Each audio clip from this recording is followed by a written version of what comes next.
The situation, obviously, in France has been deteriorating pretty rapidly over the last couple of weeks. Just give us a few examples of why the government has been compelled to act in this way.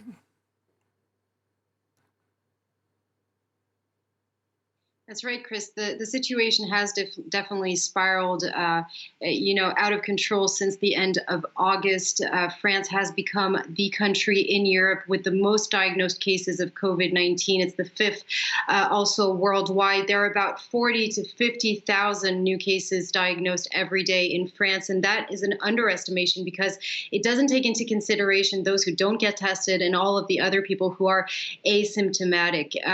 For instance, France has reported 524 deaths related to COVID-19 in 24 hours on Tuesday. That's the highest tally since April, since we last had a lockdown. So the situation is definitely very tense. The government didn't see it coming. I mean, Emmanuel Macron said it several times during his speech.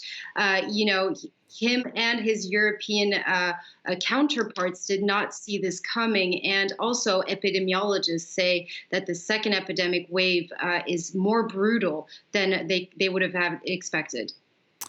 We heard the president there talking a lot about the importance of testing. He did the same when France came out of the first lockdown. He's obviously promising something different this time around, a renewed effort. But the test and trace system is one of the elements of the French response that's come in for a lot of criticism.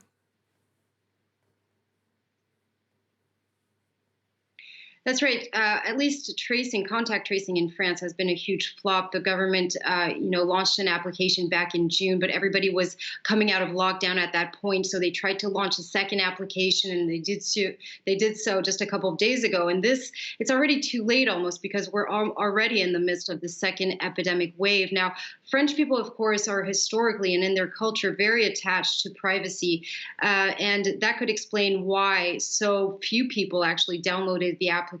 Only, 3.6% of the French population downloaded the app. That's about 2.4 million people, and it only allowed for a little over 700 alerts. So that's really not a lot. And another problem that France has had is the fact that the diagnostic tests are supposed to be rapid, but it actually takes sometimes up to a week to get test results back, which gives way too much time for people to infect others.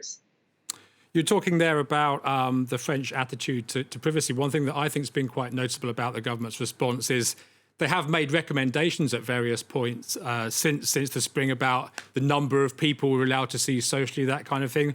When Emmanuel Macron last spoke nationally, he told people to try and keep to groups of 6, for example. But compared to other countries here in Europe, that's not been a major part of their messaging. On that front, and indeed in terms of other measures which he's promised to announce over the next 24 hours or so, what do you think we might see in terms of that approach and of potential new measures which could be announced?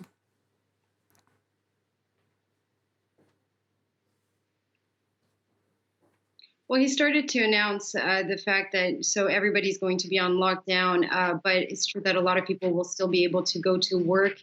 They're going to ask a lot of people to start working from home because that's something we don't talk a lot about. But there are only 14% of French people who are actually working from home today. And to take these type of decisions, government decision makers can rely on statistics and mathematical models. And indeed, in France, the INSERM Institute, for instance, has looked at all of these different possibilities. And they were able to say, for instance, that, having 1 in 4 people, at least in France, start working from home would reduce the rate of contamination drastically.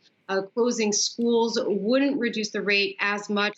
So they were really able to give pointers to decision makers during these last few days when the government got together to try to decide what would happen.